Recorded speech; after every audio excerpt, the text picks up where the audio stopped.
Sócrates nasceu em Atenas no ano 470 a.C., em tempos de glória democrática. Filho de um escultor e de uma parteira, foi soldado, escultor, senador e, a partir da maturidade, filósofo. Alegando que desde criança ouvia a voz de Deus instigando-o ao ofício da filosofia, Sócrates passou a perambular pelas ruas de Atenas, feito um pregador laico, na missão de ajudar as pessoas a descobrir nelas mesmas o conhecimento que as conduziria à virtude. Sem cobrar dinheiro algum, aberto a quem quisesse ouvi-lo, ricos ou pobres. A pergunta essencial de Sócrates era: o que é a essência do homem? E ele respondia: o homem é a sua alma. Alma como razão, o eu consciente, a consciência intelectual e moral, o que distingue o ser humano de todos os outros seres da natureza. Sócrates e os filósofos sofistas abandonaram a preocupação dos filósofos pré-socráticos em explicar a natureza e se concentraram na problemática do homem. No entanto, contrário aos sofistas, Sócrates se opunha ao relativismo dos seus valores. Os sofistas formavam um grupo à parte de uma espécie de retóricos de aluguel. Valendo-se da arte da argumentação, eles relativizavam a ética e a moral, defendendo o que e a quem quer que fosse, desde que bem remunerados. A eles, Platão chamou de impostores e malabaristas de argumentos.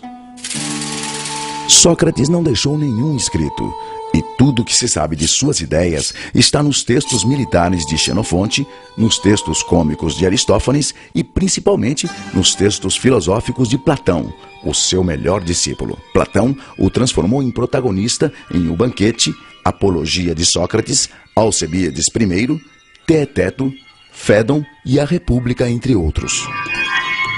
Sócrates acreditava que todos já nascem com o conhecimento e que cabia ao mestre realizar o parto desse conhecimento.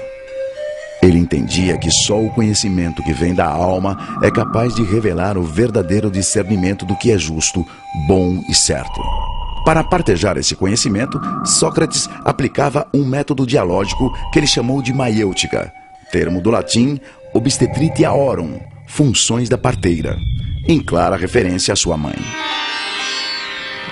Ele dizia que assim como sua mãe ajudava a trazer à luz a vida, o filósofo ajuda a trazer à luz a verdade. Basta usar a razão. No começo do diálogo, Sócrates se posicionava como se não soubesse de nada do assunto e dava início ao colóquio com uma pergunta ao seu ouvinte, que a respondia com seu próprio jeito de pensar. O mestre, então, fazia de conta que aceitava o seu ponto de vista. Porém, com um senso de humor que desorientava o interlocutor, a chamada ironia socrática, ele contra-argumentava e buscava convencer o ouvinte da esterilidade e contradições de suas reflexões, levando-o a admitir o seu equívoco e o seu desconhecimento. As perguntas feitas por Sócrates são próprias da chamada dialética socrática, isto é, do exercício de contrapor argumentos contrários. Basicamente, o método dialético apresenta 3 elementos: a tese, a antítese e a síntese. A tese é uma afirmação. A antítese é uma oposição a essa afirmação. Como a própria palavra diz, antitese. E no embate entre tese e antítese surge então o terceiro elemento, a síntese, que é o resultado do raciocínio. Prevalência do intelecto sobre a opinião. O propósito desse rol de perguntas vinha da crença de Sócrates de que só existe uma maneira de conhecer a verdade: conhecendo-se a si mesmo. É famosa a sua frase, conhece-te a ti mesmo, inspirada na inscrição no oráculo de Delfos, centro sagrado de consultas aos deuses gregos.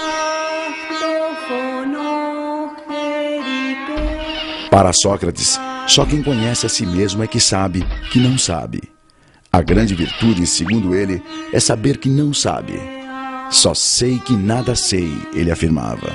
Quanto mais sabe que não sabe, mais sábio é um homem.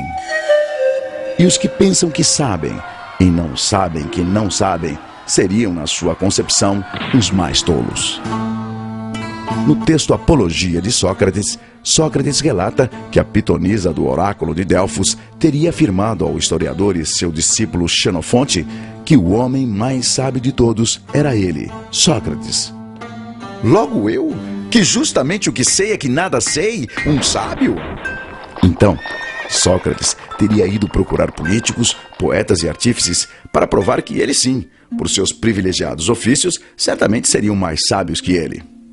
Porém, decepcionado com sua arrogância e soberba, Sócrates confessou finalmente entender o que significava ser sábio para Delfos.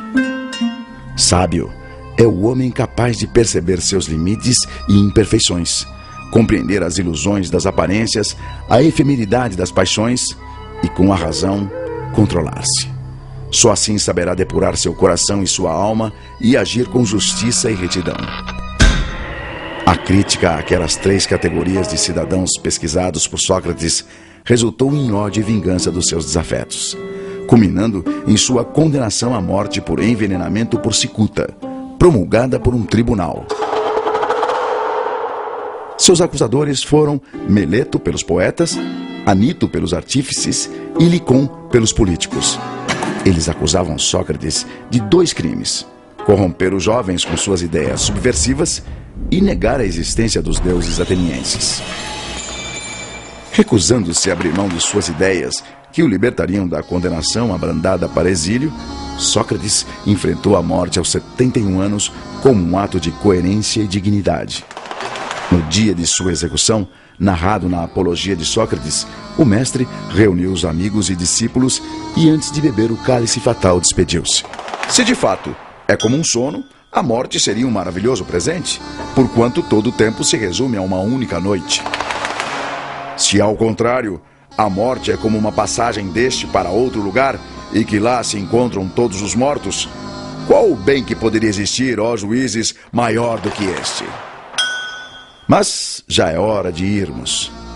Eu para a morte e vós para viverdes. Quem vai para a melhor sorte?